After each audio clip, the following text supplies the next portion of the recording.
Di Universitas Airlangga ada dua hal berkaitan dengan ujian terbuka. Bagi promovendus yang sudah dinyatakan ujian tertutupnya lulus dan mempunyai publikasi dalam kualitas tertentu, maka yang bersangkutan sesungguhnya tidak perlu dan tidak diwajibkan untuk ujian terbuka. Kenapa? Karena hasil karyanya akan dinilai oleh masyarakat, para pembaca, para akademisi yang lain. Syaratnya adalah publikasinya diterbitkan pada jurnal-jurnal yang berreputasi dan mempunyai impact faktor yang cukup besar. Yang kedua, manakala jurnal dan publikasinya tidak bisa dilakukan, maka yang bersangkutan memang tetap harus mengikuti ujian terbuka sebagaimana hal ini. Nah, hari ini kita bisa melihat bahwa ujian terbuka kali ini sangat luar biasa karena menggunakan metode hibrid. Publikasinya sudah dibaca oleh masyarakat dan pasti mendapatkan banyak komentar, penilaian, dan mungkin juga sitasi, sementara ujian terbuka juga tetap dilaksanakan. Oleh karena itu tentu saja kami mohon para penyangga maupun nanti undangan akademik ketika menyampaikan pertanyaan atau apapun untuk tidak terlalu panjang lebar, to the point saja, langsung, concise gitu kan, pertanyaan maupun masukannya.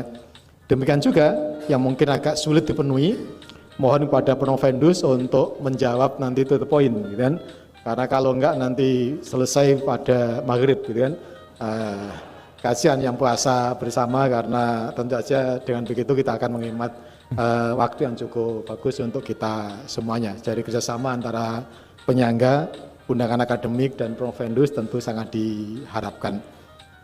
Kesempatan pertama kami berikan kepada penyangga eksternal, yakni dari Institut Teknologi 10 November Surabaya, Profesor Dr. Insinyur Muhammad Nuh DA. Silakan Prof. Nuh untuk menyampaikan sanggahannya, pertanyaannya, ataupun apa. Silakan. Terima kasih Pak Rektor.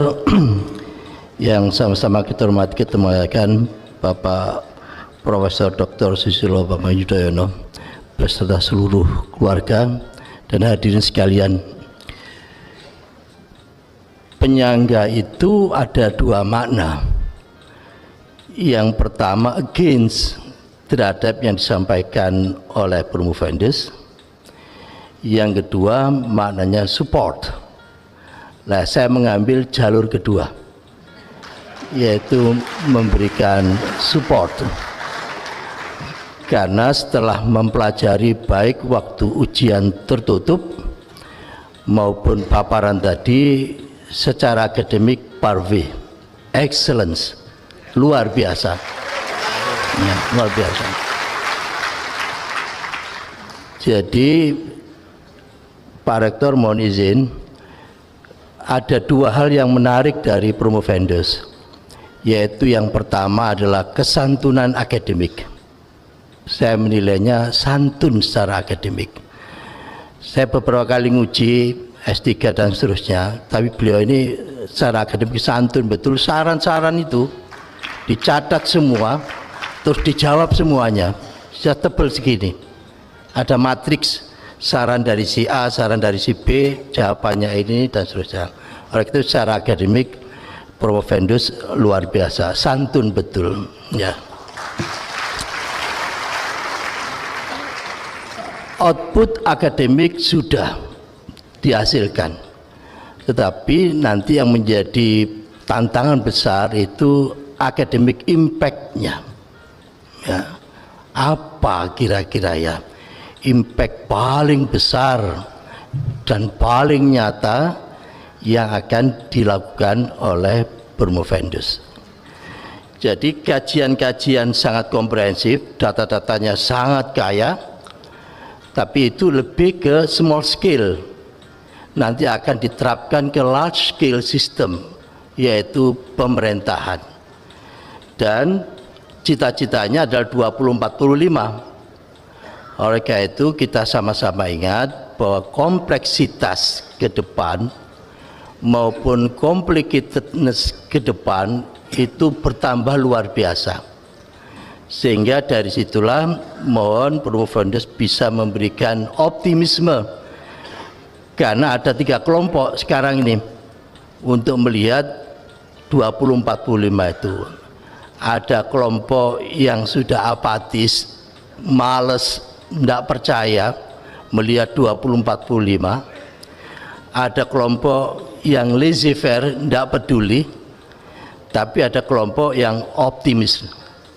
Nah, nanti mohon Promovendus bisa mengconvert yang tadinya tidak punya keyakinan, males, semuanya menjadi optimis. Oleh karena itu langkah-langkah apa saja yang harus dilakukan agar academic output itu menjadi academic impact. Terima kasih. Baik. Terima kasih Profesor Nuh atas kata-kata baik dan supportnya selama ini yang selalu memotivasi kami untuk terus melanjutkan perjalanan akademik. Kalau ditanya dampak yang paling bisa dihadirkan dan dirasakan, menurut saya selalu kembali pada 2 aspek. Aspek yang pertama secara akademis, tentu karena ini adalah produk akademis, mudah-mudahan ada yang bisa dikontribusikan dari disertasi ini. Paling tidak bagaimana kita melihat berbagai teori yang tadinya lebih pada tataran organisasi dan korporasi, ternyata bisa diaplikasikan pada tingkat negara. Dan kemudian bisa memperkaya literatur yang ada karena cukup kompleks dan menggabungkan berbagai bukan hanya perspektif tapi juga ranah intelektual yang selama ini kita ketahui. Sedangkan yang kedua yang tentunya lebih ditunggu oleh masyarakat adalah bagaimana semangat atau visi Indonesia Emas 2045 ini tidak hanya berhenti menjadi jargon, tetapi benar-benar bisa diwujudkan. Tetapi jargon juga penting karena membangun mindset, membangun unity dalam sebuah tujuan bersama, common interest dan common objective ini juga tetap penting bagi seluruh rakyat Indonesia. Oleh karena itu kalau pemerintah konsisten menggelorakan semangat ini, tapi juga bisa semakin membumikan sehingga masyarakat lebih tahu apa yang bisa mereka lakukan, apa yang bisa mereka kontribusikan dan apa yang mereka dapatkan dari itu semua.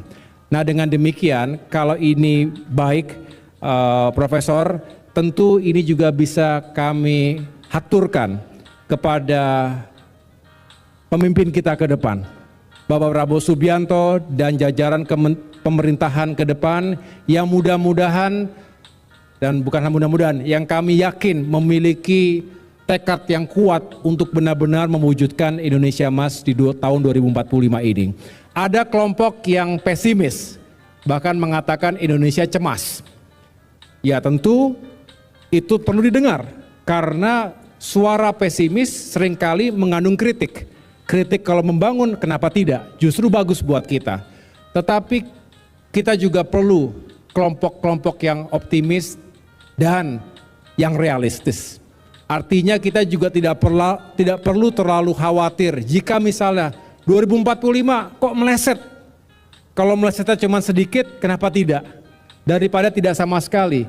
Itulah mengapa kita perlu membangun optimisme, tapi kita juga selalu kelola dengan situasi yang berkembang di dunia saat ini, sehingga adjustment, strategic adjustment harus dilakukan dalam menyusun strategi, policy, dan pada akhirnya ini bisa terwujud bersama-sama. Insya Allah Bapak, kami selalu menjadi bagian yang optimis, juga realistis melihat Indonesia, dan mudah-mudahan kita semua di sini memiliki semangat yang sama. Terima kasih. Cukup, Prof. Sangat baik. Cum laude. Oh, makanya. Belum rapat, Prof. Nanti dirapatkan nanti. Baik, penyangga berikutnya adalah ini semi eksternal. semi internal juga karena bidang keilmuannya tentu agak berbeda. Kami persilakan kepada Profesor Joko Santoso, Dr. PhD, SPD untuk menyampaikan sanggahan pertanyaan saudara. Batasannya dilarang bertanya soal kesehatan.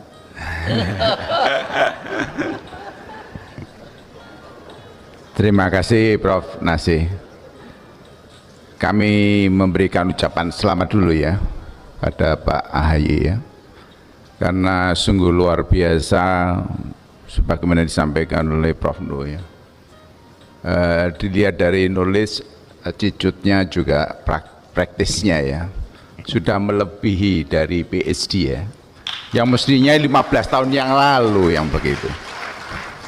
Ini bukan karena di hadapan panjenengan ya, tapi memang melihat cara menyampaikan ilmiahnya sangat lancar sekali, automatically kayak ide yang menggambarkan suatu inner life potential of intelligence-nya cukup tinggi ya.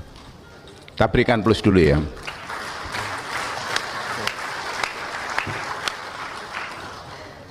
Nah, dalam kaitan ini tuh saya menangkap sungguh luar biasa way out-nya dari complexity problem, sehingga tidak perlu diragukan hal itu.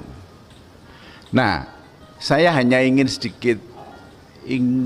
menanyakan mengenai masalah selama 3 bulan masuk pemerintahan.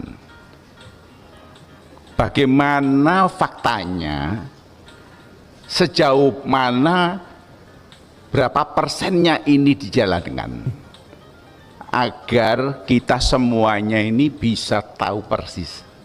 Menghadapi 270 juta penduduk itu tidak mudah.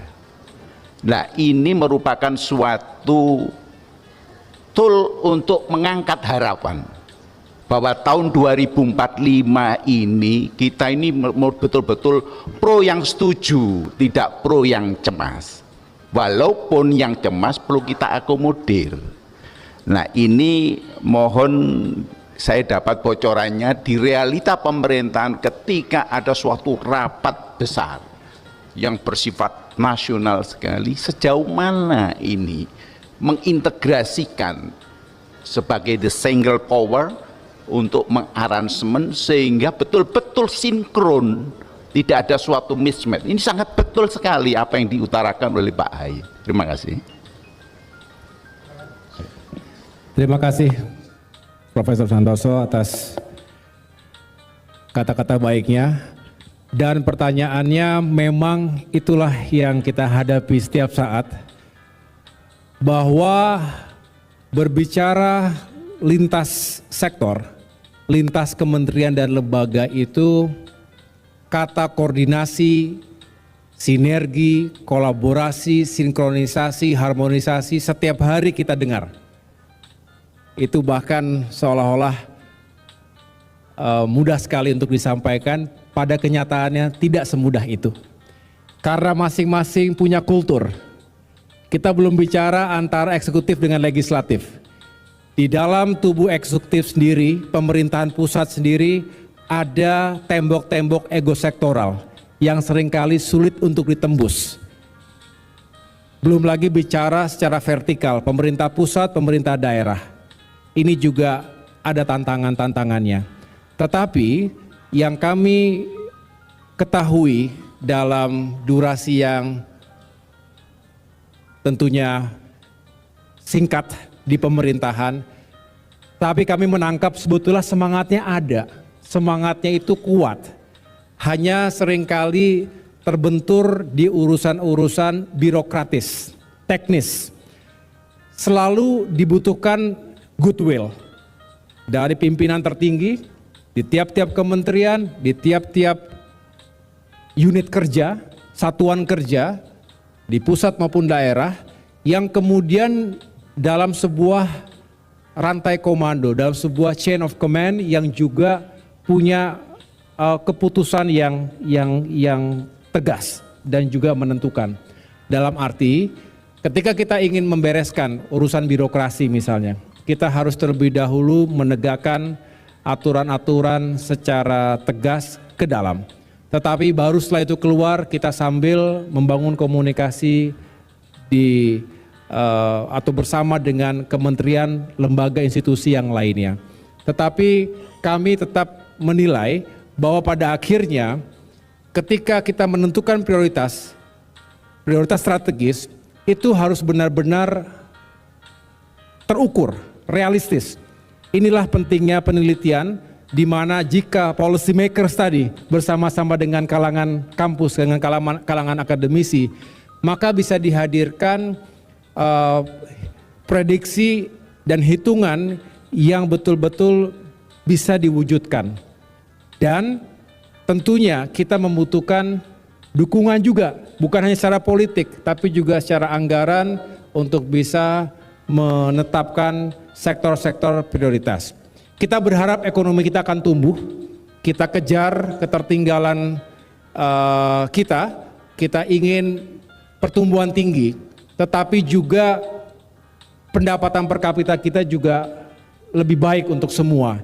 Jadi kita dulu mendengar bahwa harus ada keseimbangan antara pro pertumbuhan, kemudian juga pro membuka lapangan pekerjaan, tapi juga kita berharap terus bisa mengentaskan kemiskinan dan ketimpangan, pro poor. Ini yang juga sering disampaikan oleh Pak SBY, dan tentunya prinsip-prinsip yang sama serupa dilanjutkan hari ini dan ke depan, sehingga dengan keseimbangan itu menuju Indonesia Emas ini terbuka jalannya, karena kita bisa mengorkestrasi sektor-sektor industri mana saja yang harus kita dahulukan. Seperti penelitian ini, ternyata lulusan STEM itu masih sangat terbatas, padahal industri harus dikembangkan. Kita ingin mengejar itu. Tapi juga kita tahu potensi lokal ini luar biasa dan beragam. Tidak harus semuanya uniform, semuanya mengejar objektif yang sama.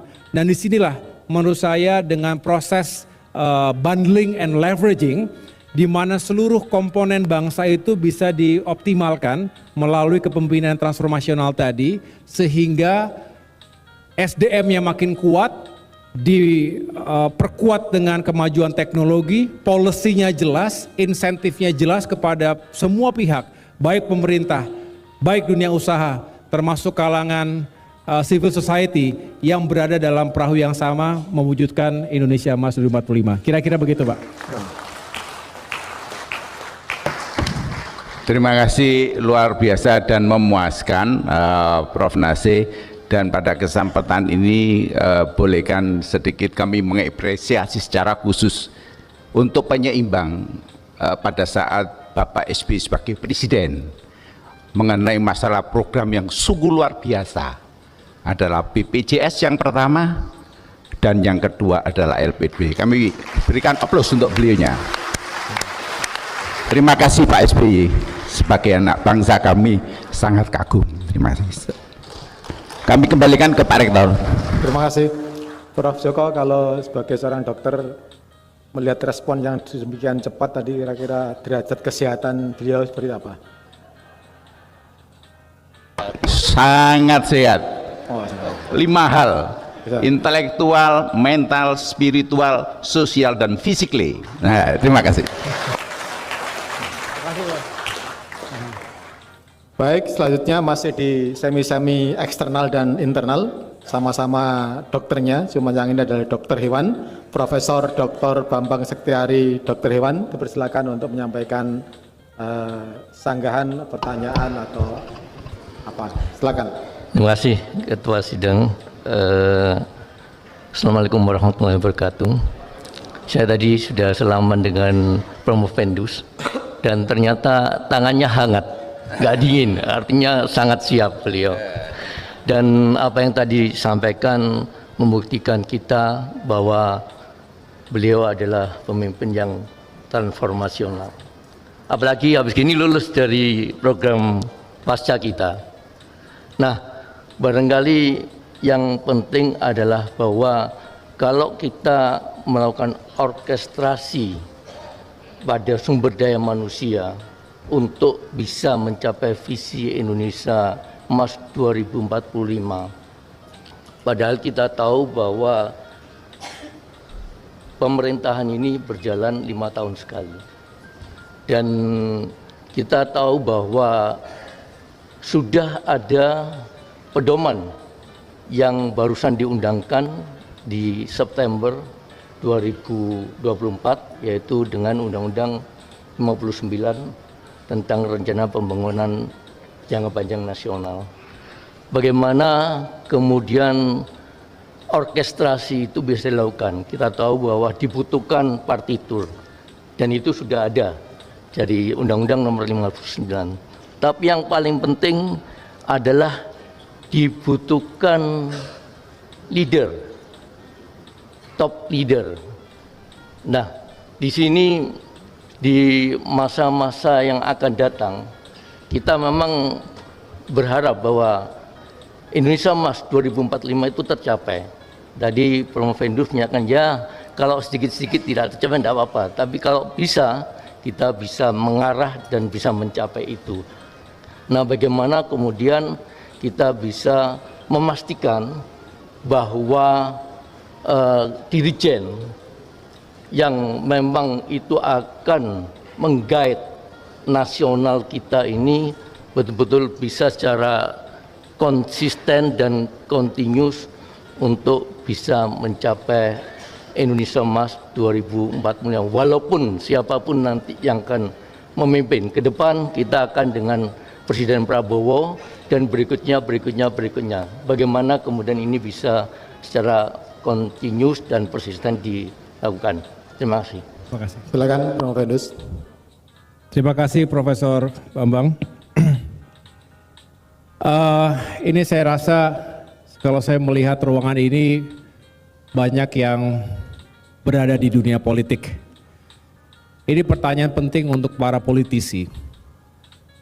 Kita hidup dalam demokrasi dan sistem politik yang khas Indonesia saat ini, multi-party system, decentralized government. Pertanyaannya, apakah setelah reformasi 98 kita bereksperimen dengan demokrasi, dengan sistem politik yang kita anut sampai dengan hari ini, apakah sudah menghadirkan kemajuan atau sesuatu yang memang kita harapkan sebagai output dari reformasi nasional tersebut? Tentu jawabannya beragam, tetapi kalau kita berbesar hati, banyak hal yang juga bisa terus kita lakukan perbaikan untuk tatanan demokrasi dan sistem politik yang lebih membawa progres dan kemajuan, termasuk di bidang ekonomi. Nah, tadi pertanyaannya adalah, pemimpin datang dan pergi. Setiap 5 tahun ada pemilu, ada pilkada. Biasanya pemimpin tidak cukup sabar dalam tanda petik untuk menginvestasikan sumber daya manusia yang tidak bisa langsung dilihat secara cepat. Investasinya mungkin 15, 20, 30 tahun baru terasa. Nah, sedangkan ada kebutuhan pemilu berikutnya, ada kebutuhan pilkada berikutnya. Jadi secara alami tentu kita lebih fokus pada hal-hal yang bisa dilihat secara langsung, dan itu wajar. Tetapi sebetulnya jika kita bisa menginternalisasi semangat membangun SDM itu juga bisa dalam wujud investasi jangka pendek ketika kita tepat sasaran.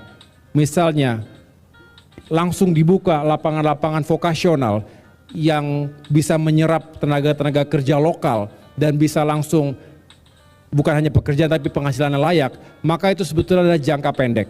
Tapi jangka panjangnya baru kita rasakan. Multiplier effect dari kapasitas SDM yang hebat tadi bisa dirasakan 20 tahun ke depan. Dan ini yang dilakukan oleh negara-negara maju yang kita pelajari dari studi ini, bahwa secara komparasi walaupun mereka juga menganut sistem demokrasi dan politik yang berbeda-beda, tetapi ada kesamaannya bahwa semua menginvestasikan pada sumber daya manusia, pada pendidikan tinggi, pada kapasitas inovasi, research and development, dan semua itu sebetulnya bisa kita lakukan juga di Indonesia. Bukan hanya tugas pemerintahan nasional, tapi juga pemerintahan daerah. Inilah tantangan terbesar kita. Mudah-mudahan siapapun, partai manapun yang datang dan pergi tetap sama bahwa punya semangat untuk investasi di SDM, karena itulah yang paling penting dan mendasar untuk transformasi ekonomi ke depan. Sehingga Undang-Undang Nomor 59 tadi tentang RPJPN 2025-2045 semua itu idealisme yang dihadirkan. Nah, tinggal bagaimana itu diimplementasikan, dan sekali lagi perlu orkestrasi yang menyeluruh, dan disinilah membutuhkan kebesaran hati semuanya bahwa ini bukan legacy siapa, tetapi ini adalah legacy bangsa Indonesia. Bukan orang per orang, bukan satu pemimpin, satu politis yang lainnya, tapi ini adalah legacy kita semuanya. Jadi dengan semangat itu saya tetap memiliki optimisme dan harapan kita semua bisa mewujudkannya bersama-sama. Terima kasih Profesor. Ya, terima kasih Pak Ketua Sidang. Bos. Oke. Nanti disimpan aja penilaiannya nih. Kita rapatkan nanti, jangan di sekarang, nanti bocor halus susah nih. Baik, selanjutnya kepada Dr. Andes Koko Sri Mulyo, Associate Professor, dipersilakan untuk menyampaikan sanggahan saudara. Silakan. Oke, terima kasih Pak Rektor. Yang kami hormati Bapak Presiden ke-6, Bapak Dr. Susilo Bambang Yudhoyono, dan beserta keluarga dan jajarannya, para jajaran yang hadir di sini, audiens. Pertama kami ucapkan selamat kepada Promovendus yang telah luar biasa mempresentasikan hasil penelitiannya sehingga menginspirasi kita semuanya. Mudah-mudahan di Indonesia muncul para pemimpin-pemimpin yang transformasional nanti ke depan, kira seperti itu. Karena itu saya ingin tanya dua kira-kira Pak Promovendus. Yang pertama adalah kira-kira bagaimana Bapak Promovendus memastikan tentang kepemimpinan transformasional yang mampu mengorkestrasi SDM itu tidak hanya tergantung pada sosok pemimpin,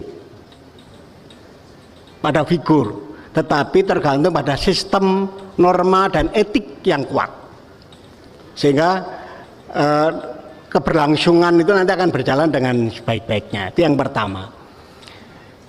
Yang kedua, selama melakukan proses penelitian di lapangan selama beberapa waktu, kira-kira apakah saudara Promovendus menjumpai pemimpin pabrik di Indonesia yang menurut penelitian jenengan itu tertipologi dalam kepemimpinan yang transformasional yang mampu mengorkestrasi ini. Ya, ini penting ya agar nanti bisa dijadikan role model buat cara pemimpin ke depan. Ya, oke, terima kasih. Silakan, Promovendus. Terima kasih, Profesor Koko. Terima kasih atas pertanyaannya. Ini yang justru selalu menjadi tantangan di Indonesia. Bagaimana kita bisa membangun sistem yang kokoh, yang kuat. Jadi tidak selalu tergantung pada siapa yang berada di situ. Walaupun semua teori kepemimpinan merujuk pada ya pemimpin, sang pemimpin. Bahkan teori kepemimpinan transformasional itu mengedepankan karakteristik karisma, inspirasi, dan kemampuan untuk menggerakkan, melipat gandakan sumber daya yang dimiliki sebuah organisasi, juga masyarakat dan bangsa. Tapi kembali, kalau kita menunggu tidak setiap generasi hadir pemimpin-pemimpin yang sangat transformasional, tapi harus dibantu dengan penguatan sistem.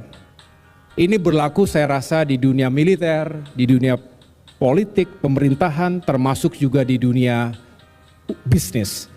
Selalu harus dibangun sistem yang kuat terlebih dahulu, sehingga tidak mudah goyah. Tapi sistem yang baik itu juga tidak kaku, harus lentur. Harus ada kemampuan beradaptasi pada perubahan zaman, terhadap disrupsi yang kita sering rasakan dewasa ini. Kalau organisasinya kaku, tidak mampu lentur, dan tidak punya resiliensi, maka ketika menghadapi hantaman, krisis, disrupsi, itu bisa bukan hanya goyang tapi bisa kolaps dan tidak lagi relevan. Jadi saya rasa sistem, norma, pranata harus dibangun secara sadar dan ini harus dikawal. Memang ada dalam kenyataannya yang tidak ingin membangun sistem yang terlalu kuat karena agar sang figur selalu menjadi yang diutamakan, lebih didengarkan. Nah, inilah yang menjadi tantangan berikutnya. Walaupun juga selalu ada tipe-tipe kepemimpinan yang itu juga bisa sukses, tetapi ada batasnya. Sehingga saya bisa mengakhiri dengan catatan bahwa kepemimpinan transformasional itu juga tidak melulu berarti kita bersih dari yang sifatnya transaksional. Dalam tanda petik, kepemimpinan transaksional itu melibatkan reward and punishment. Ini juga tetap efektif. Jadi tidak bisa menurut saya ada model kepemimpinan yang berdiri sendiri. Itu bisa dikombinasikan dengan berbagai model kepemimpinan yang ada. Termasuk dengan mekanisme skema reward and punishment itu dalam takaran tertentu justru baik. Agar ada insentif, disinsentif bagi mereka yang punya prestasi dan juga tertinggal begitu. Nah dengan demikian sekali lagi kalau ini dibangun sistemnya kuat maka organisasi apapun pemerintahan pusat maupun daerah tidak akan terlalu tergantung pada kekuatan figur pemimpin-pemimpinnya, tetapi sistem sudah bekerja. Nah pemimpin hadir itu menjadi sebuah game changer untuk melipat gandakan sumber daya dan sistem yang bekerja selama ini. Demikian, Profesor. Oke, luar biasa.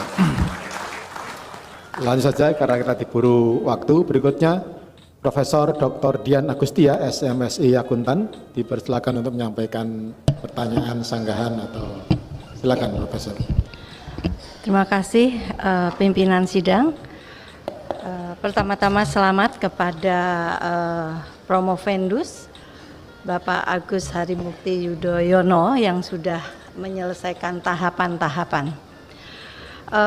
Untuk saya apresiasi amat sangat untuk topik disertasi yang sangat value added begitu, transformational leadership dan human resources orchestration menuju Indonesia emas.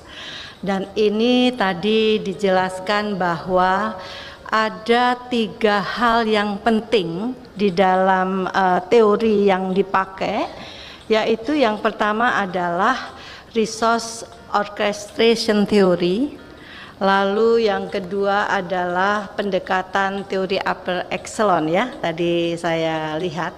Nah di sini memang terlihat bahwa ada 3 hal di disertasi ini untuk mempengaruhi keberhasilan dan kegagalan dari yang namanya economic transformation. Yang pertama adalah human resources capacity, yang kedua leadership, dan yang ketiga adalah governance.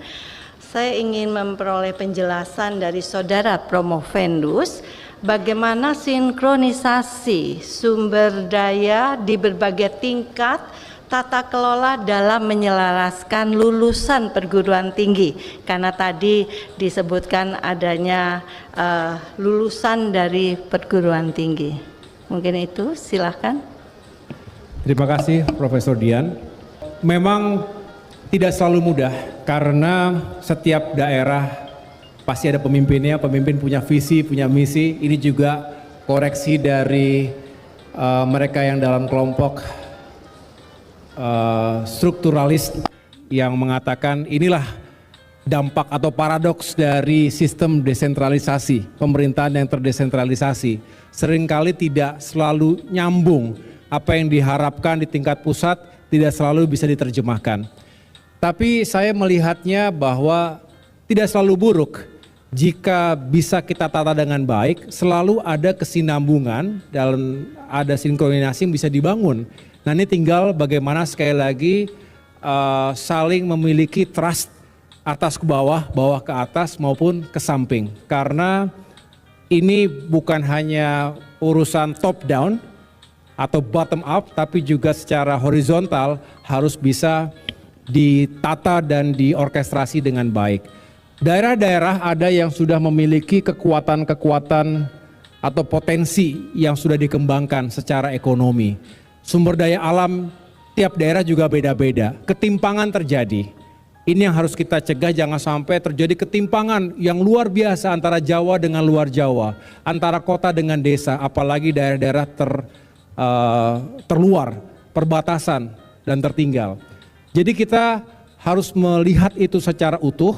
Kemudian pemerintah pusat, pemimpin di tingkat pusat tentu juga harus hadir dengan leadership, dengan ketegasan dan penugasan kepada jajaran yang ada di tingkat daerah. Dengan demikian, jelaskan dengan baik visi besarnya apa, mana daerah yang perlu kita perkuat, sektor industri apa saja sesuai dengan potensi lokal. Tadi ada beberapa yang menjadi case study, tapi sebetulnya dalam penelitian ini kita bedah semuanya dari Sumatera sampai dengan Papua. Nah, mudah-mudahan ini bisa dikontribusikan. Dengan demikian nanti bisa dilihat petanya, oke, ternyata ada defisit dari lulusan program studi teknik di sebuah provinsi atau kabupaten kota. Lalu bagaimana upayanya? Ya, ajak bicara dengan baik pemerintah setempat. Tentu pemerintah tidak hanya eksekutif, ada DPRD-nya, ada elemen-elemen yang lainnya. Terus juga dengarkan kalau memang masalahnya adalah anggaran, bisa nggak diberikan subsidi, penguatan. Kita tahu politik anggaran juga penting untuk dijalankan oleh upper echelon ini agar DAU, DAK tepat sasaran, tapi juga selalu inline dengan konsepsi besar membangun Indonesia dengan poros transformasi ekonomi yang sekali lagi ditata dengan baik dari Sabang sampai dengan Merauke. Kira-kira begitu, Profesor. Dan leadership menjadi penting ditambah dengan good governance. Ini seringkali juga menjadi jargon, padahal good governance itu akan mengubah banyak hal. Birokrasi yang responsif dan adaptif akan menyelesaikan banyak masalah dan rakyat tentu akan merasakan itu. Saya pikir itu yang dapat saya sampaikan. Terima kasih. Baik, terima kasih. Saya kembalikan, sangat memuaskan jawabnya. Oh, sangat memuaskan. Sangat memuaskan. Boleh satu lagi Pak Rektor? Sangat memuaskan. Satu ya Pak ya? Ya. Izin. Bapak tadi menyebutkan politisi tanpa akademisi, hasilnya apa Bapak? Bisa salah dalam mengambil kebijakan. Bisa salah dalam mengambil keputusan. Kalau dibalik, akademisi tanpa, dibalik ya, politisi tanpa akademisi, bisa salah dalam mengambil kebijakan. Saya ingin dari Promovendus mengatakan Bapak ingin menjadi yang mana? Kepemimpinan transformasional kah? Silakan Bapak.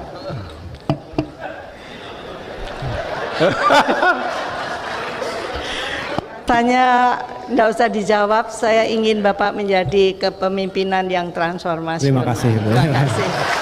Saya kembalikan, terima kasih Bapak. Oke. Selanjutnya kepada Profesor Dr. Rudi Purwono, SE, MSc, dipersilakan untuk menyampaikan. Terima kasih pimpinan sidang, Bapak Rektor. Saya mengikuti Provendus sejak dari ujian kualifikasi, proposal, kelayakan sampai tertutup. Kalau mendengar atau kita melaksanakan ujian, mendengar jawaban beliau ini sepertinya ingin kita bertanya terus. Karena beliau itu memberikan jawaban sangat komprehensif dan struktur gitu ya. Luar biasa, berikan beliau proses beliau ya. Saudara Provendus, kalau kita lihat sejak krisis ya, setelah kita krisis 98 ya, kemudian kita ada dokumen perencanaan yaitu RPJPN tahun 2005 yang disusun oleh Bapak Presiden Susilo Bambang Yudhoyono. Ini merupakan suatu langkah yang luar biasa ya, setelah kita keluar dari krisis dan di dalamnya juga kita berhadapan dengan suatu krisis besar, yaitu Global Financial Crisis tahun 2009 gitu ya. Kemudian saudara Provendus ini menyusun suatu disertasi yang mengangkat terkait dengan RPJPN 2025-2045, yaitu Indonesia Emas tahun 2045, dengan memasukkan industri yang tentunya itu sangat komprehensif dilihat kaitan dengan yang tersier, sekunder dan primer, kemudian juga dikaitkan yang besar dan juga yang menengah dan kecil. Kemudian juga dikaitkan dengan aspek program studi yang dikembangkan di universitas. Aspeknya juga nasional, juga lokal. Yang menjadi concern kami adalah, bisakah Promovendus melihat, tadi sudah disampaikan dalam pertanyaan dari penyangga sebelumnya, yaitu berkaitan dengan masalah orkestrasi leaders ya. Pengamatan dari saudara Provendus saat ini, apa yang menjadi ataukah masih ada kendala enggak dalam kaitan dengan orkestrasi para leaders tadi itu ya. Kemudian langkah-langkah apa yang Anda lakukan, terutama berkaitan dengan bahwa pembangunan ini kan kita berbicara Indonesia ya, dengan wilayah yang tersebar sangat luar biasa, dan tentunya peran daerah itu sangat penting.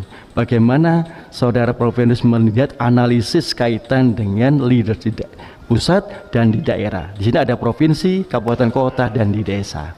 Kemudian juga kaitan dengan posisi human capital atau modal manusia yang ada di industri kita, tidak hanya yang besar tapi juga menengah, kecil, dan yang mikro. Kemudian langkah-langkah apa khususnya yang berkaitan dengan yang menengah, kecil, dan mikro yang saudara Provendus bisa lakukan? Terima kasih. Silakan. Terima kasih. Terima kasih Prof. Rudi Purwono. Saya tidak ingin bermaksud untuk mengeneralisasi permasalahan karena tidak elok dan saya tidak pada kapasitas untuk menilai secara luas pemerintahan hari ini. Tetapi boleh saya menggunakan studi kasus di Kementerian Agraria dan Tata Ruang Badan Pertanahan Nasional. Ini juga banyak angkat tangan yang ikut di sini nih. Ini bisa menjadi, ini eselon dari Wamen, Sekjen, Dirjen, eselon 1, eselon 2, dan para Kakanwil dan Kakanta hadir dari seluruh Indonesia. Kita tahu bahwa urusan pertanahan juga kompleks. Ini baru bicara urusan pertanahan dan tata ruang, belum bicara Indonesia Raya yang spektrumnya begitu luas. Tetapi bisa menjadi sampel bahwa mengelola birokrasi dari pusat, provinsi, kabupaten, kota, kebetulan tidak banyak kementerian yang punya struktur lengkap, vertikal. Nah, kita punya, sehingga bisa juga sekaligus menjadi eksperimen dalam tanda petik, bagaimana kalau kita mengambil kebijakan di tingkat pusat, kita orkestrasi sampai dengan level paling bawah dan sampai dengan tingkat para petugas di lapangan. Sebetulnya banyak progres bahkan lompatan yang bisa kita lakukan. Saya tidak berbicara tentang diri sendiri, tetapi ini berbicara terkait apa yang dilakukan oleh Kementerian ATR BPN, dan alhamdulillah capaiannya pun real, walaupun tentu masih banyak pekerjaan rumah yang lainnya. Tetapi yang jelas adalah ketika berada di suatu posisi, kemudian dijelaskan apa visi kita ke depan, dan diajak menjadi inklusif semuanya, diajak untuk sama-sama mencapai tugas-tugas dan target-target tersebut, ini akan menggerakkan banyak hal. Dan tentu dari situ kita juga bisa langsung melakukan penilaian, mana yang bisa diajak dalam satu perahu, mana yang dikasih skoci. Tetapi tetap diajak maju. Artinya sistem dan birokrasi yang ada di Indonesia saat ini sebetulnya banyak yang sudah baik, tapi juga terus terang juga banyak yang masih harus kita lakukan, penyempurnaan, penguatan. Nah, di tingkat negara tentu jauh lebih kompleks. Yang bisa menjawab adalah para presiden yang sudah pernah menjalankan tugas. Kita hanya bisa membaca literaturnya saja, karena tidak bisa dibayangkan. Itu benar-benar bisa diketahui, tapi paling tidak saya mendengarkan cerita dari Pak SBY, dari Pak Jokowi, itu memang tidak mudah. Perlu ada penetapan target-target, tapi juga tidak bisa hanya yang penting target tercapai. Harus ada upaya serius bersama di mana pemimpin juga tidak ragu-ragu untuk turun, untuk melihat apakah ada masalah, ada kendala, dan kalau progres ya juga harus bisa diikuti. Dengan demikian tidak masuk ke dalam wilayah micromanaging, tetapi juga hands-on leadership, apalagi in crisis. Misalnya tadi Profesor menyebutkan 2008, itu ada krisis. Nah, dengan hands-on leadership, ekonomi kita selamat, bahkan negara-negara lain pada mengalami resesi yang begitu dalam, Indonesia 2008 masuk sebagai anggota G20. Ini sebagai bukti bahwa bisa diselamatkan ketika ada krisis. Nah, begitu pula dalam langkah-langkah transformasi ke depan, kita tidak bisa memprediksi apalagi setelah pandemi. Mungkin ada lagi gangguan disrupsi lain yang juga menggoyangkan ekonomi kita, termasuk juga stabilitas di bidang politik dan keamanan. Oleh karena itu, harus ada dua kata kunci selain yang tadi sudah saya sampaikan, resiliensi. Kita harus punya daya tahan sebagai bangsa menghadapi goncangan dan disrupsi. Tapi yang kedua adalah competitiveness. Daya saing bangsa ini juga perlu terus ditingkatkan dengan meningkatkan kapasitas human capital kita. Tadi dampak dari industri primer, sekunder, dan tersier ini memang harus ditetapkan terlebih dahulu. Proporsinya seperti apa? Kalau saya lihat setelah melihat hasil penelitian ini, sebetulnya hampir berimbang. Tidak ada yang luar biasa tersier 70% gitu, tidak. Tapi hampir berimbang antara industri primer, sekunder, dengan tersier. Tadi tersier kita mengedepankan R&D dengan digital. R&D kita kedepankan smart home appliances. Ini berdasarkan AHP, dan mudah-mudahan kalau smart home appliances ini bisa benar-benar menjadi jagoan kita, industri kita dalam negeri untuk memenuhi market domestik saja, itu luar biasa. Belum lagi kita menyasar pasar ASEAN, 660 juta konsumen yang ada di Asia Tenggara ini. Belum lagi di tempat-tempat yang lain. Oleh karena itu, dengan teknologi yang tidak terlalu tinggi, low middle technology, bisa menghasilkan produk-produk yang berkelas dunia bahkan. Ini menurut saya sesuatu yang sangat baik untuk kita coba sebagai backbone dari pertumbuhan ekonomi ke depan. Demikian, Prof. Terima kasih Pak Rektor. Baik, di penyanggah tinggal promotor, tapi masa promotor bertanya? Jeruk makan jeruk ya, gak boleh lah ya. Ya. Tentu kami berikan kesempatan pada dua promotor untuk barangkali ada yang perlu diklarifikasi. Ada yang agak-agak apa ya, bukan bertanya, nggak boleh bertanya. Enggak bertanya. Terima kasih Pak Rektor. Pertama saya sampaikan selamat pada Mas Ahy. Pasti lulus ya ini. Masa enggak lulus ya, bener-bener. Kalau enggak lulus bener-bener parah penyanggahnya ini ya. Penyanggahnya ya. Penyanggahnya yang parah ya. Kedua, hormat kami Pak SBY, Bapak ketiga kali ini datang ke ruangan ini, mudah-mudahan berkah semuanya. Amin. Mas Ahy kan sekarang sebagai orkestrator ini ya, entah di Partai Demokrat, entah di kementerian. Saya hanya tanya, sebelum mendapatkan teori ini dan setelah nanti lulus, sebagai orkestratornya itu lebih bagus setelah sekolah di S3 BSDM atau sebelum? Supaya nanti begini, ini kan kebetulan banyak pemimpin-pemimpin. Jadi sekolah di Pasca itu memang benar-benar membentuk orkestrator. Monggo dijawab. Silakan Pak Pandu. Iya.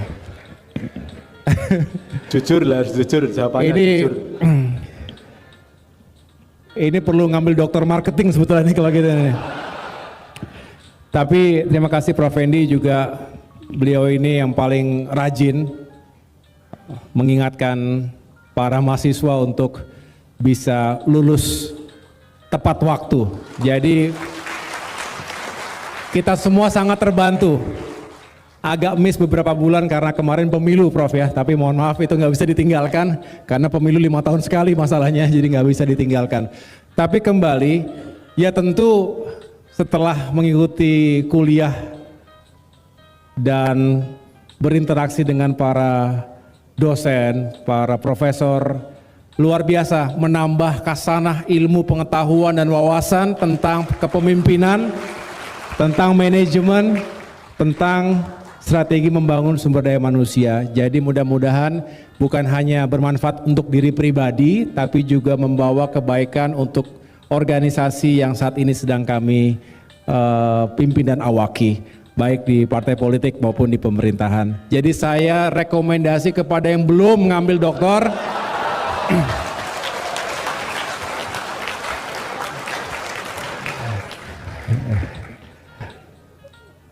boleh dibaca silabusnya dulu. Jangan membayangkan terakhirnya saja ya. Tapi saya apresiasi sebagai School of Leadership, Sekolah Pasca Sarjana, dan mudah-mudahan Unair semakin sukses. Excellence with morality. Oke, Prof. Badri. Baik, terima kasih atas promosinya. Ya. Terima kasih. Silakan Prof. Badri. Baik, terima kasih Pak Rektor. Assalamualaikum warahmatullahi wabarakatuh.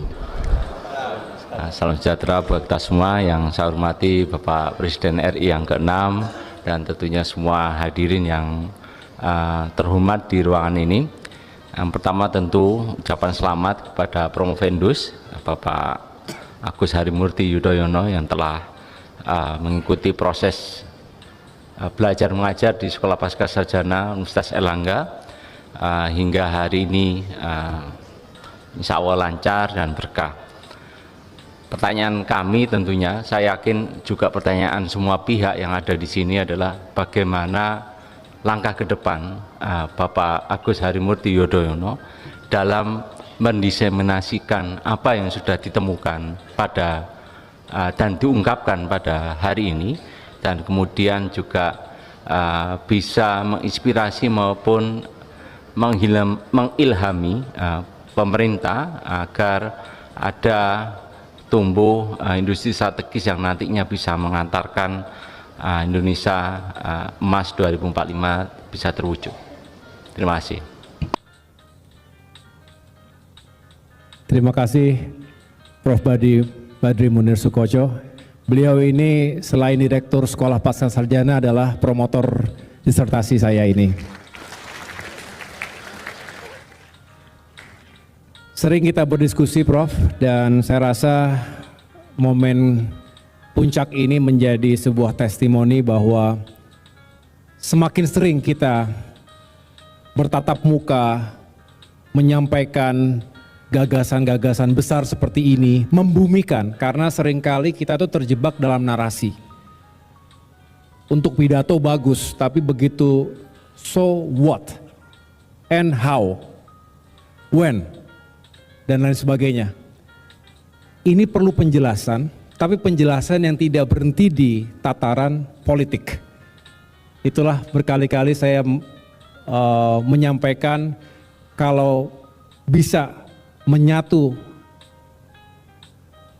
kampus dengan pemerintahan, kalangan akademisi dengan para politisi, baik di pemerintahan maupun di legislatif. Di sini banyak juga anggota DPR RI, baik 2019, 2024, 2029, kita pasti akan semakin tergerak untuk menyatukan energi. Karena pada saatnya ia tidak bisa berdiri sendiri. Ini yang diperlukan untuk sebelum menginspirasi, ya kita satukan dulu energi kita. Nah baru kita bisa menginspirasi masyarakat kita. Mendiseminasi gagasan besar ini juga perlu science and art. karena seringkali menjadi kurang empatik ketika kita datang ke saudara-saudara kita yang terkategori miskin dan tidak mampu, kemudian kita berbicara sesuatu yang menjulang ke langit. Jangankan bicara Indonesia emas ketika perutnya masih lapar. Jadi kita harus benar-benar tepat menggunakan diksi untuk membangun simpati dan empati. Ini berlaku bukan hanya pada elit tapi juga buat masyarakat kita. Karena sekuat-kuatnya elit politik di Senayan, di Jakarta, di IKN, dimanapun, tanpa dukungan kuat dari masyarakat ini tidak akan terjadi. Dan itu dimulai dari kita yang punya privilege, yang diberikan kesempatan oleh negara dan memiliki kemampuan untuk sekolah, untuk punya pemahaman dan wawasan ini. Mari kita turun bersama-sama untuk bisa menjelaskan dan membawa masyarakat sama-sama menuju Indonesia Emas 2045. Demikian. Oke, baik. Baik, sebelum saya menggunakan hak saya sebagai penyangga, saya persilakan ya satu atau dua undangan akademik karena waktunya sangat terbatas, mungkin nggak banyak. Hanya kami perkenalkan aja undangan akademik yang sudah duduk di hadapan kita semuanya. Yang pertama adalah Profesor Muslih Ansori. Beliau adalah dosen guru besar di Fakultas Ekonomi dan Bisnis. Selanjutnya adalah Profesor Budi Santoso. Beliau adalah dekan di Fakultas Kedokteran Universitas Airlangga. Berikutnya adalah Profesor Muhammad Madian. Beliau adalah wakil rektor bidang sumber daya. Selanjutnya juga Profesor Miftahus Surur, profesor di bidang penyakit dalam di Fakultas Kedokteran. Juga ada Profesor Anwar Ma'ruf, Ma'ruf, ini dekan Fakultas Vokasi yang juga sebenarnya udah semalam nggak tidur gitu untuk menyiapkan pertanyaan sebenarnya ya. Dari ini pertanyaan apa lagi gitu kan. Kemudian yang agak linear dengan program kita ini adalah Profesor Suryanto. Ya, Profesor Suryanto. Profesor Suryanto adalah dekan di Fakultas Psikologi Universitas Airlangga. Kemudian selalu kalau ini agak-agak ya. Profesor Miratul Hasanah, profesor di bidang sains dan teknologi, juga Profesor Mirni Lamid, profesor di bidang kedokteran hewan. Di belakangnya adalah Profesor Urologi, urologi ini luar biasa, Profesor Sutoyo yang juga dekan di Fakultas Ilmu Kesehatan, termasuk kedokteran dan ilmu alam di Banyuwangi. Juga Profesor Purnawan Basundoro, budayawan kita semuanya di Fakultas Ilmu Budaya dan yang sering keluar di koran-koran yang tidak asing lagi bagi kita semuanya. Profesor di bidang kemiskinan tapi tidak miskin, gitu kan. Profesor Bagong Suryanto, gitu. Profesor di bidang ilmu sosial dan ilmu politik khususnya di sosiologi. Undangan akademik diberikan pada Profesor Muslih Ansori untuk mewakili seluruh undangan akademik yang ada untuk menyampaikan pertanyaannya. Silakan. Alhamdulillah. Bismillahirrahmanirrahim. Assalamualaikum warahmatullahi wabarakatuh.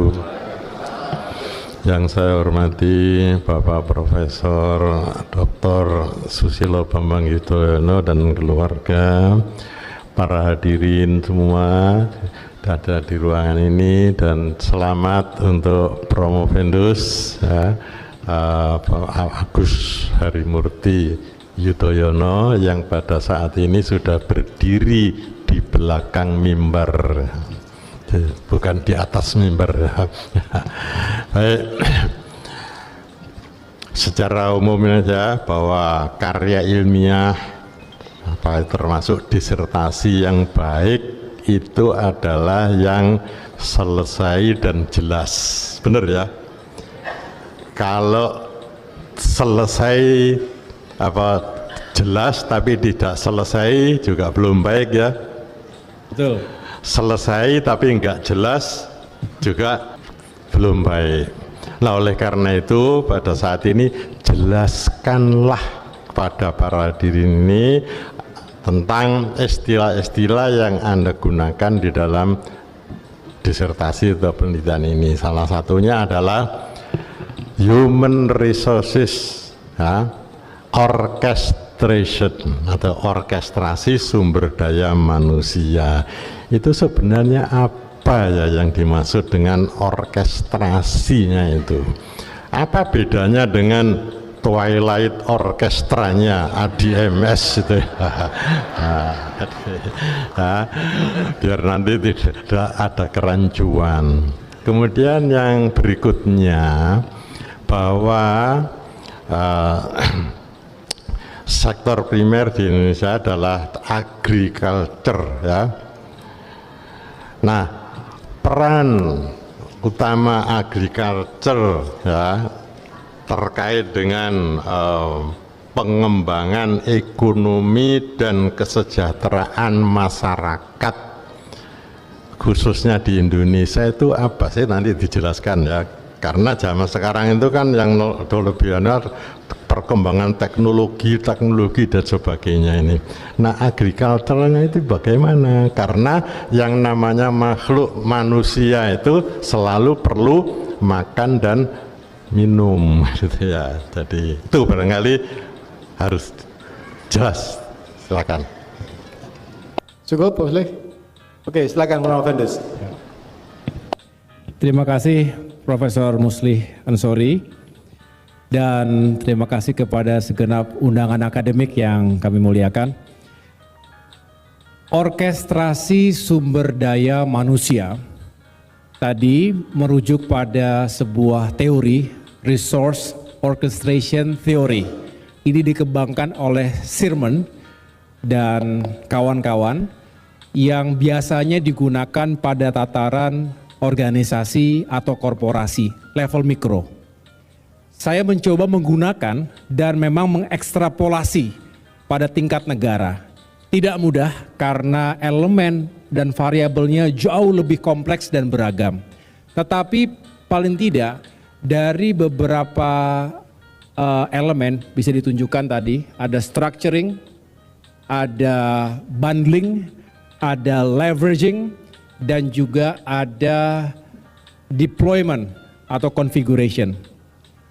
Ini menunjukkan bahwa sebelum kita memastikan bahwa sumber daya manusia bangsa ini bisa dimobilisasi untuk penguatan daerah-daerah potensi yang ditetapkan sebagai basis industri strategis baru atau penguatan dari basis industri sebelumnya, termasuk kawasan-kawasan ekonomi khusus yang selama ini sudah dikembangkan di sana-sini. Nah, sebelum kita bisa memperkuat itu semua, maka harus ada sebuah upaya agar pertama dicek dulu apa yang menjadi potensi sebuah daerah. Baru dikaitkan dengan ada nggak supply SDM-nya. Kalau tidak ada atau defisit, berapa jumlahnya? Dan pemerintah punya tanggung jawab untuk membantu mempersiapkan itu. Tentu tidak sendirian, bisa melibatkan pihak swasta, bisa melibatkan pihak industri, dan kembali kalangan kampus. Kampus ditugaskan untuk terus menghadirkan R&D yang progresif, tapi juga tadi pihak swasta melakukan pelatihan-pelatihan yang relevan agar menyiapkan SDM yang siap pakai masuk ke lapangan pekerjaan sesuai dan mengisi kebutuhan SDM berdasarkan potensi daerah yang tadi saya maksudkan. Selebihnya ada proses bundling. Ini menggabungkan sumber daya. SDM saja tentu punya kekuatan, tetapi ditambah dengan aspek teknologi, aspek penguatan sistem, dan lain sebagainya. Ini akan menjadi sebuah daya yang lebih kuat lagi. Setelah itu ada proses leveraging. Ini yang saya sampaikan tadi, termasuk bagaimana kita mengkolaborasikan antar wilayah, dan saling melengkapi satu sama lain. Disinilah membutuhkan kepemimpinan yang bisa melihat big picture dari balkon, dari helikopter, melihat Indonesia secara utuh, kemudian bisa memainkan langkah-langkah caturnya dengan tepat dihadapkan pada keterbatasan sumber daya yang dimiliki oleh negara kita. Dan yang terakhir tadi pertanyaannya adalah agrikultur, bagaimana dampaknya? Tentu saya menyebutkan tadi bahwa agrikultur ini tetap harus kita perkuat, apalagi demand kita tetap akan tumbuh. Bahkan kita tidak boleh hanya cukup puas untuk mengejar kemandirian pangan, tapi juga ketahanan pangan, bahkan kedaulatan pangan. Nah, food estate yang terus dikembangkan, dan saya tahu Pak, hari ini dan ke depan itu akan terus dikembangkan sentra-sentra produksi pangan yang lebih sustainable. Tetapi kita juga harus ingat, tidak boleh kemudian semua kita lakukan, tetapi kemudian tidak bisa kita jaga progresnya. Ada sekian juta hektar yang harus dibuka untuk penguatan sektor pertanian. Yang penting itu bisa dijelaskan dan tidak merusak lingkungan hidup.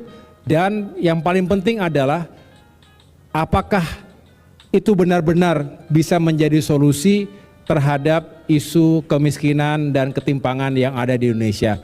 Ketahanan pangan tentu menjadi tujuan utamanya, tetapi setelah itu kita juga harus melihat apakah itu bisa membuka lapangan pekerjaan yang baik bagi masyarakat setempat, sehingga mereka tidak merasa justru tidak mendapatkan keuntungan terbaik dari dibukanya sektor-sektor pertanian. Berkurangnya lahan pertanian, lahan sawah hari ini juga menjadi urusan Kementerian ATR BPN, LSD. Lahan sawah dilindungi, itu juga tetap menjadi perhatian kita karena sudah terlalu banyak yang terkonversi menjadi lokasi-lokasi hunian, industri, dan lain sebagainya. Pembangunan infrastruktur harus digalakan, karena tanpa infrastruktur tidak akan ada pertumbuhan. Tetapi pertumbuhan tidak boleh meninggalkan aspek pelestarian lingkungan hidup dan juga keadilan masyarakat. Masyarakat kita tidak boleh tergusur dari daerahnya sendiri, harus dipersiapkan tempat yang juga layak buat mereka bisa tinggal dan juga bekerja. Pada akhirnya, pembangunan untuk manusia, bukan sebaliknya. Itulah pengembangan SDM. Mudah-mudahan ke depan Indonesia kita semakin maju karena hadir selalu pemimpin-pemimpin transformasional yang bisa mengorkestrasi sumber daya manusia bangsa. Terima kasih. Baik, terima kasih Promovendus ya. Jadi yang namanya sumber daya manusia itu tetap harus dikembangkan, kemampuannya ditingkatkan dan sebagainya untuk menghadapi perkembangan-perkembangan ke masa depan. Gitu. Baik, jadi penjelasannya bagus, ya, Promovendus.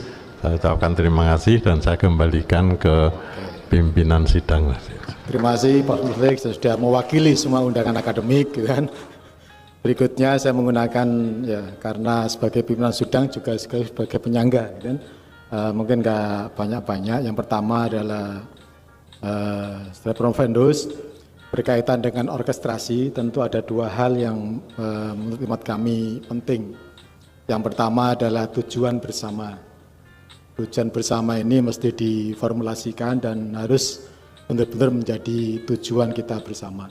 Dalam kaitan ini jelas sekali bahwa tujuan bersama kita adalah tahun 2045 kita akan mencapai Indonesia emas.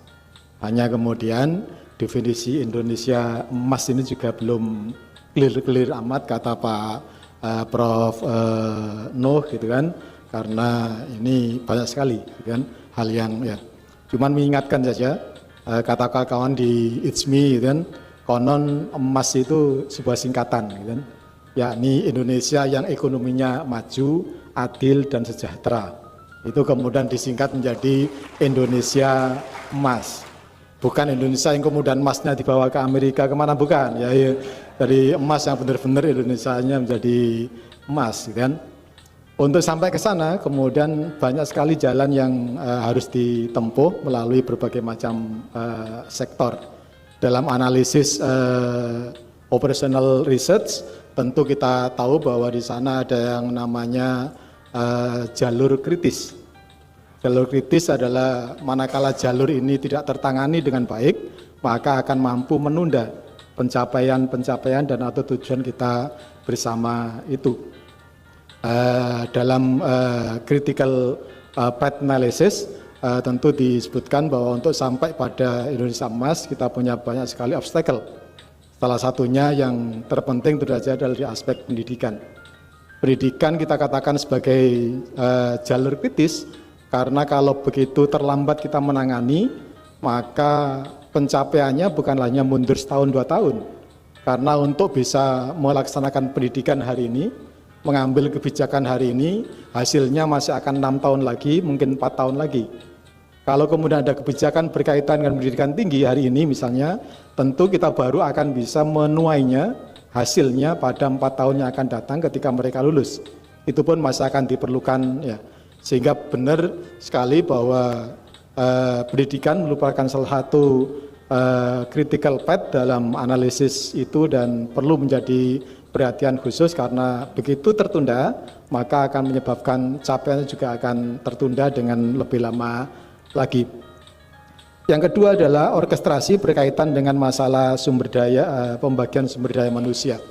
Yang ini juga menjadi problema kita semuanya karena Pak Presiden Republik Indonesia ke-6 tadi juga menyampaikan bahwa salah satu kendala kita adalah kapasitas fiskal kita yang terbatas. Ya, apa yang sudah disusun oleh Dr. Amih Al-Muhami ini kan bahasa di RPJN kita itu sangat luar biasa, ideal sekali kan. Tapi begitu menyangkut pada alokasi sumber daya untuk mencapai ke sana, ini ributnya bukan main. Sehingga sesungguhnya kita melihat bahwa ada pemimpin kementerian di sini yang melakukan justru orkestrasi karena fokus di orkestrasi ini adalah bagaimana pembagian sumber daya.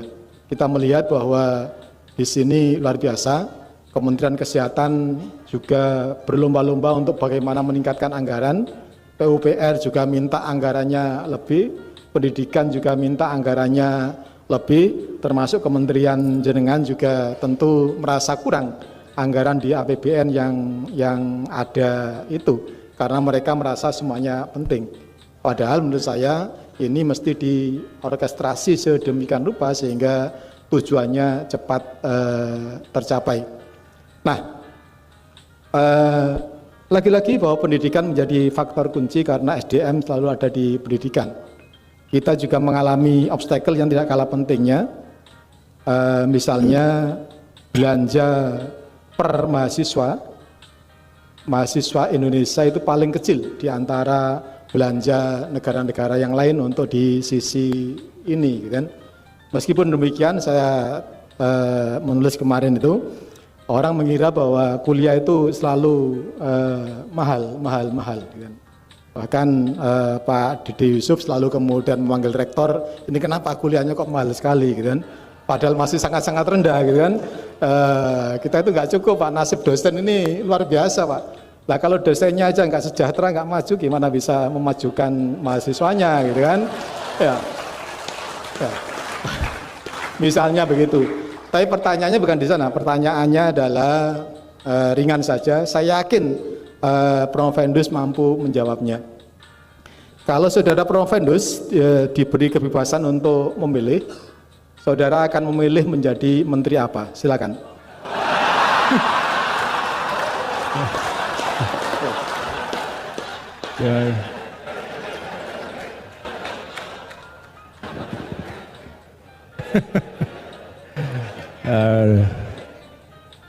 Ini kalau dijawab keluar dari sini sidang demosi nanti, bukan promosi. Terima kasih Pak Rektor. Saya ingin menjawab yang lain dulu sebelum ke sana.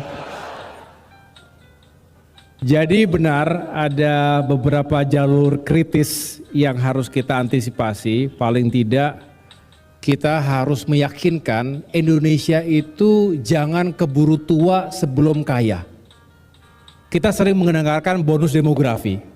Muda produktif, 70% nanti usia produktif ketika Jepang Eropa mengalami declining population, aging population.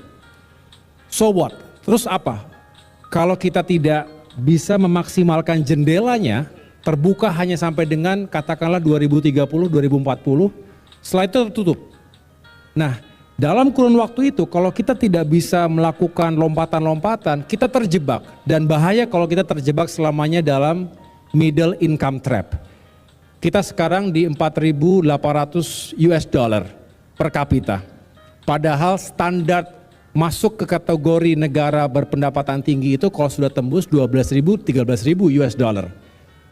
Nah, mampu tidak dalam kurun waktu tadi kita bisa tembus sehingga pendapatan masyarakat kita per kapita jauh lebih baik berkali-kali lipat. Contoh Jepang saat ini ketika starting point-nya hampir sama setelah perang dunia berakhir, termasuk Korea Selatan. Korea Selatan sekarang 7 kali lipat income per kapitanya dibandingkan Indonesia. Jepang 8 kali lipat. Indonesia kita bekerja keras.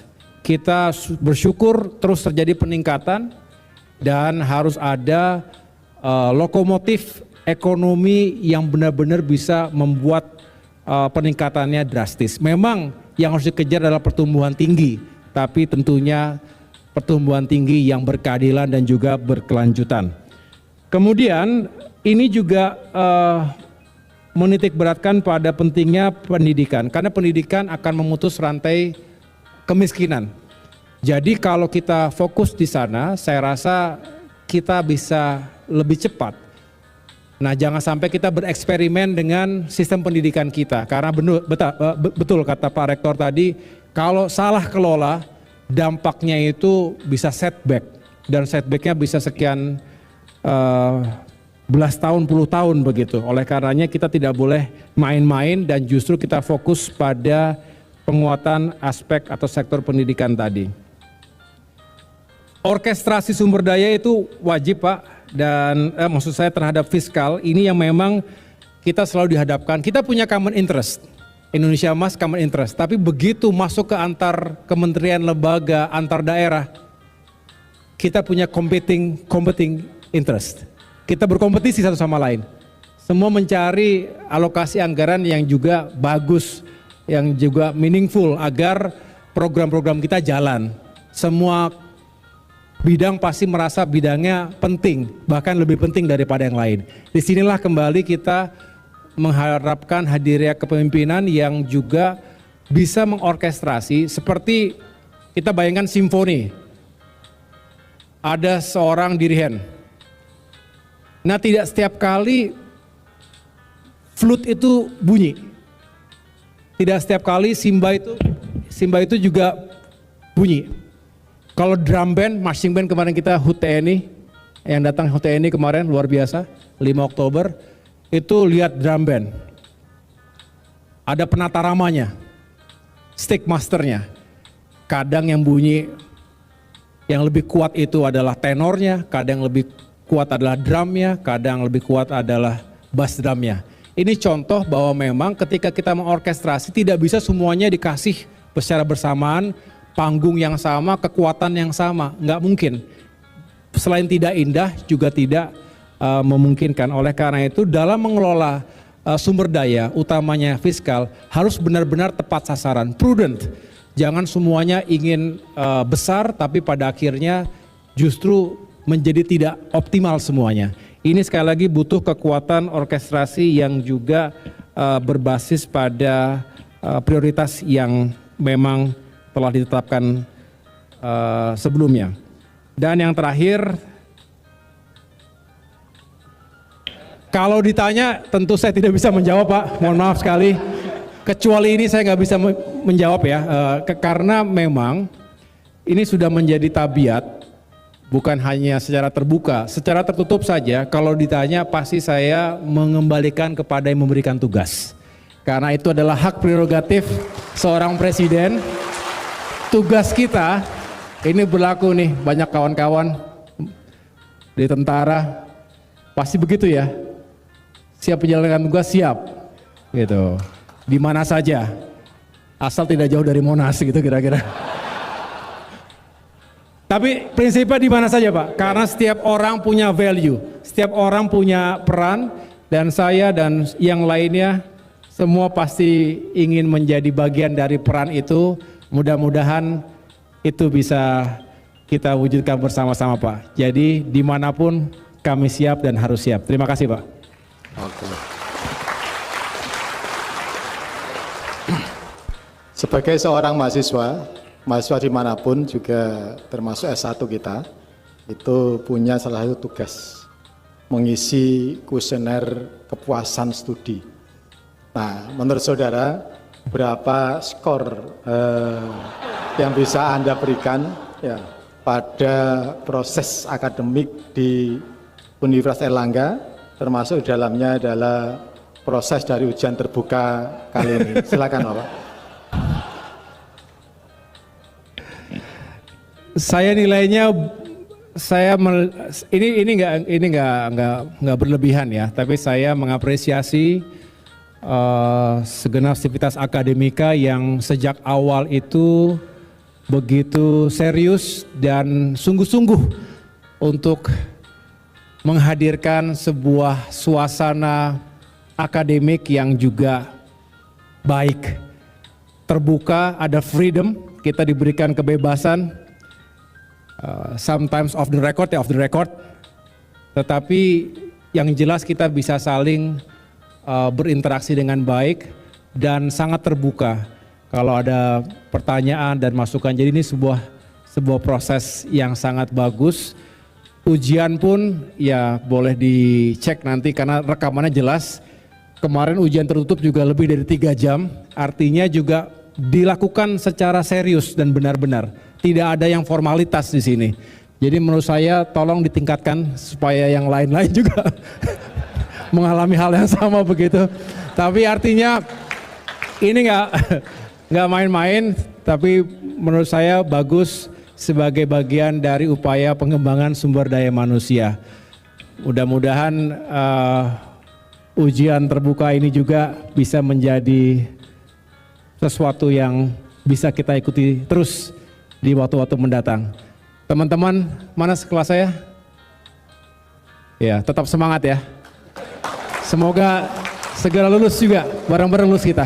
Wisuda bareng-bareng. Terima kasih Pak. Itu enggak ada yang berani mendahului soalnya Pak.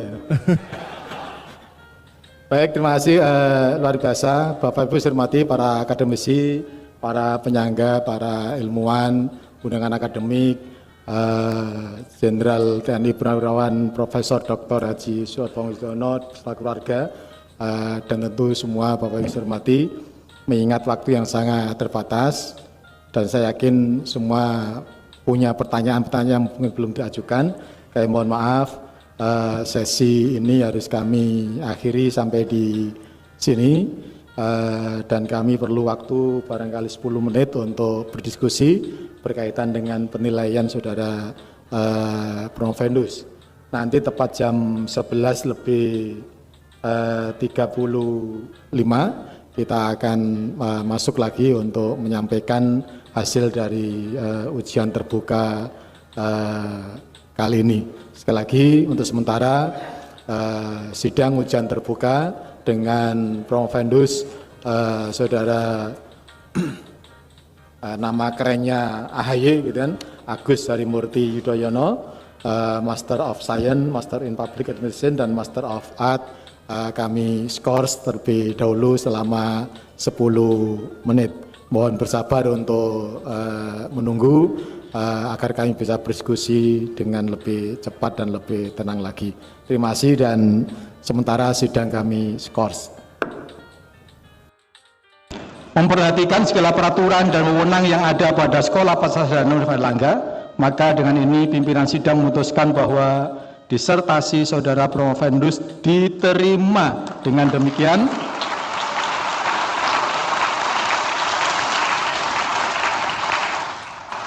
saudara Agus Harimurti Yudhoyono, Master of Science, Master in Public Administration dan Master of Art telah menyelesaikan pendidikan doktor dalam program studi pengembangan sumber daya manusia serta dinyatakan lulus dalam waktu masa studi 3 tahun 1 bulan 2 hari dengan predikat cum laude alias dengan ujian.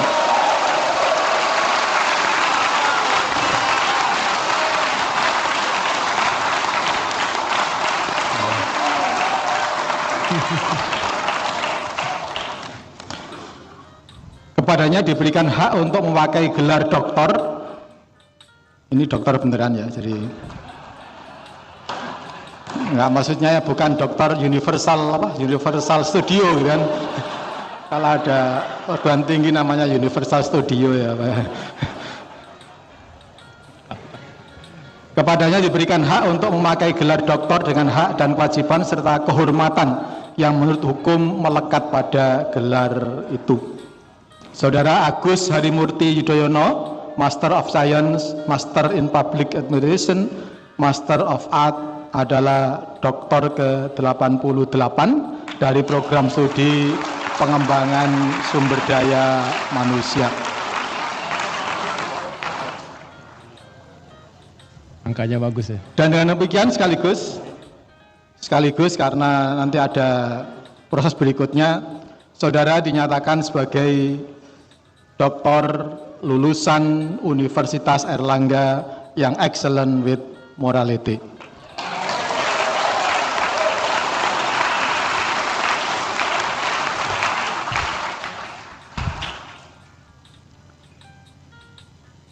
Kepada promovendus disilahkan untuk menyampaikan pesan dan kesan saudara. Silakan.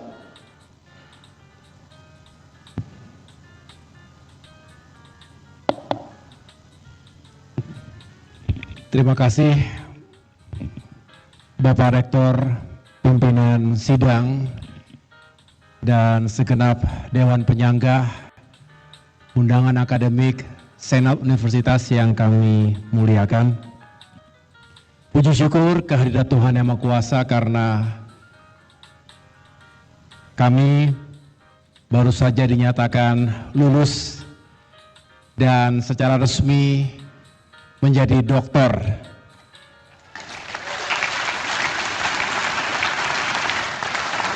Ini sebuah pencapaian akademik, tapi juga bagi saya lebih personal karena ini merupakan wasiat terakhir almarhumah Ibu Ani Yudhoyono.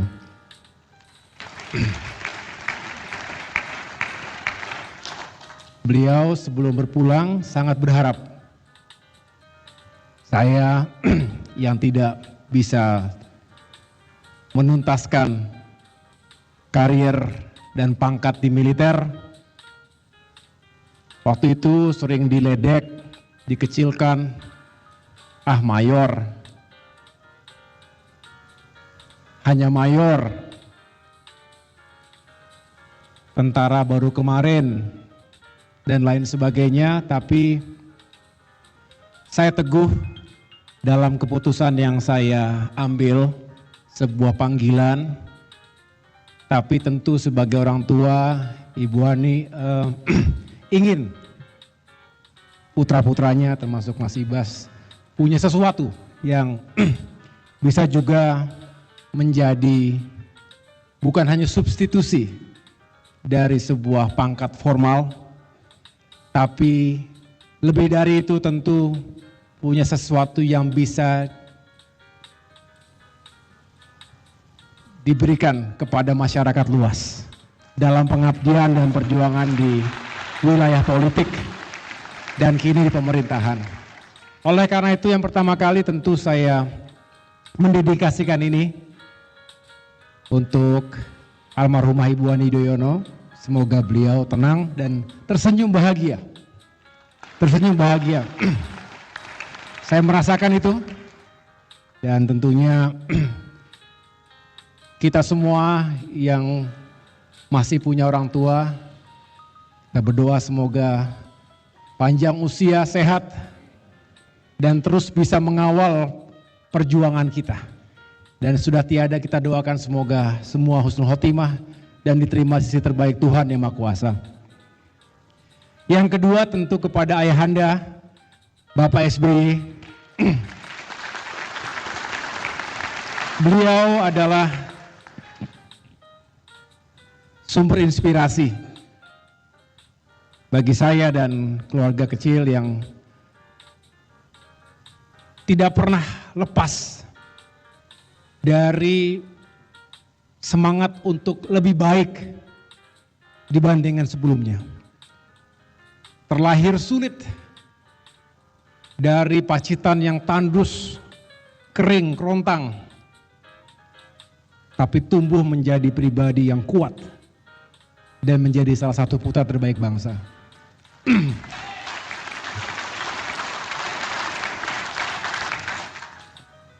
Tentu juga berharap anak-anaknya tumbuh sebagai pribadi yang kuat, yang tidak mudah patah ketika mendapatkan ujian dan tantangan. Itu doa beliau dan doa untuk kita semuanya. Semoga Pak SBY sehat selalu dan panjang umur. Untuk istri saya tercinta, Anissa,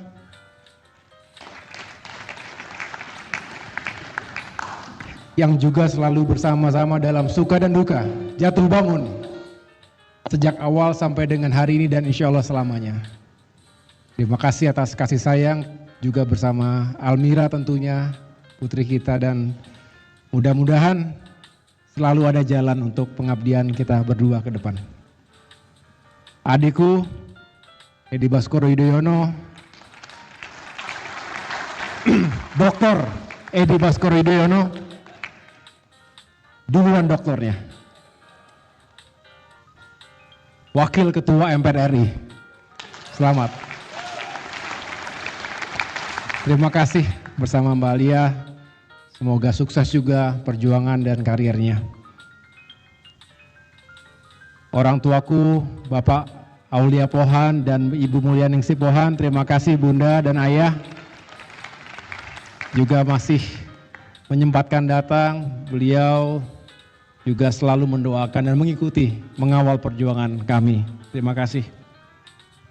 Miftah juga, dan keluarga besar Sarwo Edi Wibowo diwakili oleh para sepupu.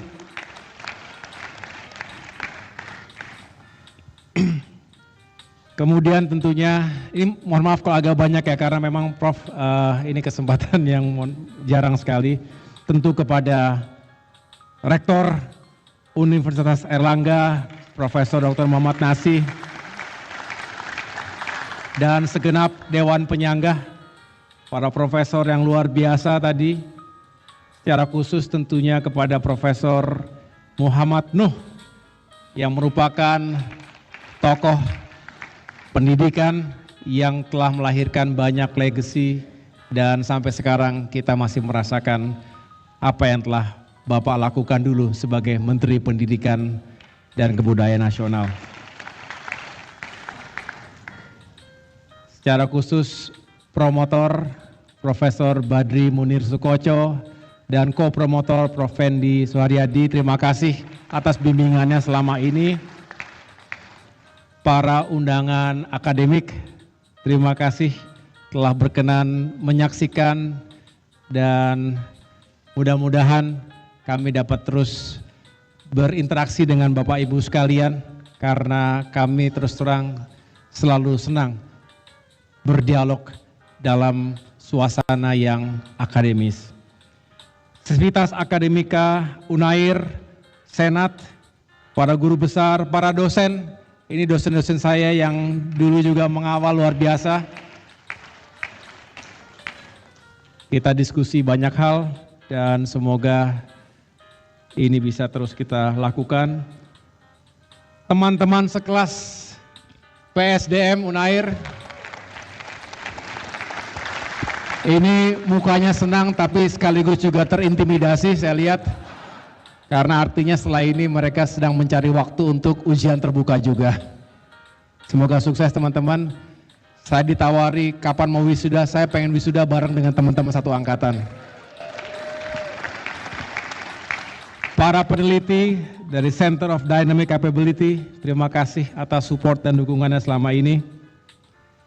Dan tentunya saya ingin secara khusus menyampaikan terima kasih kepada para tokoh yang hadir di sini. Ada Bapak Dr. Sofyan Jalil,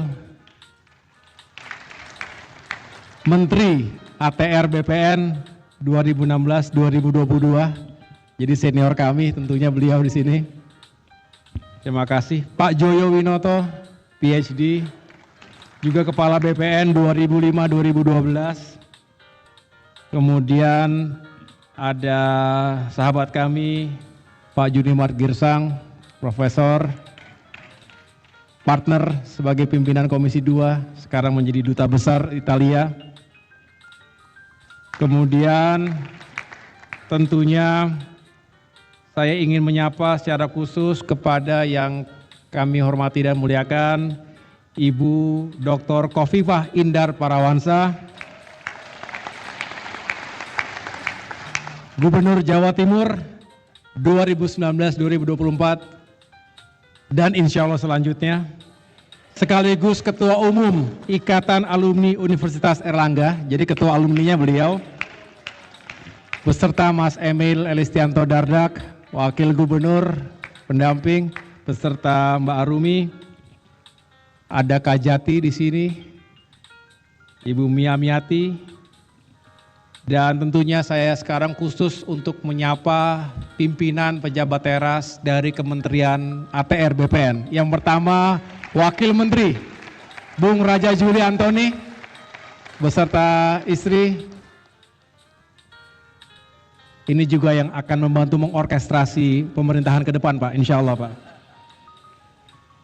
Kemudian tentunya para pejabat pimpinan tinggi Madya, ada Pak Sekjen, ya, ada para dirjen, boleh para dirjen, mana para dirjen tadi, para staf ahli, staf khusus, tenaga ahli, kepala kantor wilayah, utamanya Jawa Timur, kepala kantor pertanahan di Jawa Timur dan seluruh Kakanwil, mana Kakanwil seluruh Indonesia hadir juga, Pak. Dari Aceh sampai dengan Papua hadir. Bukan perintah loh, Pak, ini mereka sendiri yang mau hadir. Yang jelas tidak menggunakan DIPA. Ya, tidak menggunakan anggaran kementerian, masing-masing aja itu. Kemudian tentunya saya ingin menyapa juga keluarga besar, maaf ini,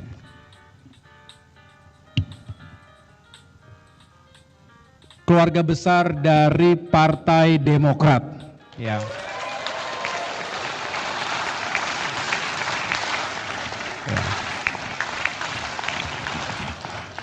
Senang Pak Rektor karena bangkunya warnanya biru semua. Kok dilalah pas itu warnanya itu.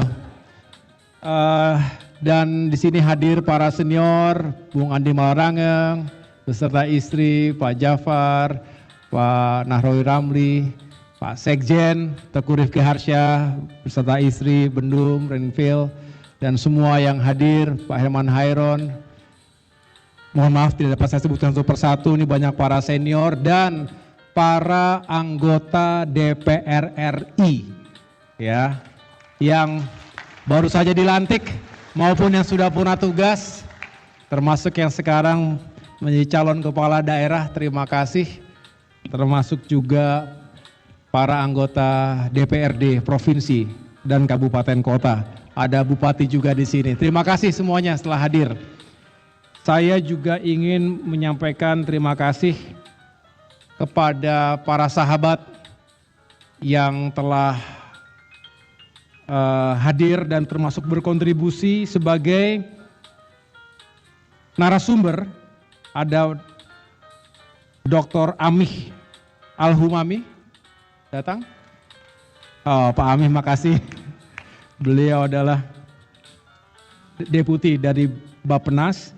Kemudian Pak Anwar Sanusi PhD, Sekjen Kementerian Tenaga Kerjaan. Kemudian yang lain-lain. Ada Profesor Hemanto Siregar juga sebagai narasumber kami. Bung Dede Yusuf Macan Effendi, ini juga sebagai narasumber. Kapasitasnya sebagai Komisi 10 gitu. Bung Akbar Himawan Bukhari, tadi ada Ketua HIPMI juga sebagai, tadi juga ada Pak Lanyala Mataliti sebagai narasumber yang kami interview secara langsung. Dan tentunya dari segenap kalangan akademisi yang tidak dapat saya sebutkan satu persatu, baik UNAIR maupun kampus-kampus lainnya. Yang terakhir, dari para sahabat saya, keluarga besar Pamor Persada. Boleh berdiri? Darat, Laut, Udara, Polisi. Dirgahayu TNI ke-79. Ini jauh-jauh datang dari Bandung. Mereka semua ini saat ini sebagai perwira siswa Sesko TNI. Calon-calon pemimpin TNI. Sukses semuanya. Juga keluarga besar alumni SMA Taruna Nusantara, Ikastara. Boleh berdiri? Ikastara ini lintas angkatan. Kalau saya angkatan kelima, angkatan 5 angkat tangan. Nah, selebihnya dari kakak kelas, adik kelas, terima kasih telah datang. Tidak salah kita sekolah di sana waktu itu. Kemudian teman-teman dari senior TNI Polri, Bang Kristome dan semua yang telah datang, terima kasih. Ini juga sekaligus menghadirkan para taruna. Boleh taruna berdiri? Nah, lihat tuh darat, laut, udara. Boleh, gak apa-apa, jangan ragu-ragu. Taruna STPN, Sekolah Tinggi Pertanahan juga boleh berdiri situ. Nah, itu juga. Ini Pak, milik ATR BPN. Terima kasih. Mereka lah calon-calon pemimpin masa depan kita semuanya. Terima kasih para taruna, darat, laut, udara, dan polisi. Kemudian tentunya yang tidak pernah saya lupakan, teman-teman para sahabat dari AHY Comment Center, ACC, terima kasih atas supportnya selama ini. Terima kasih.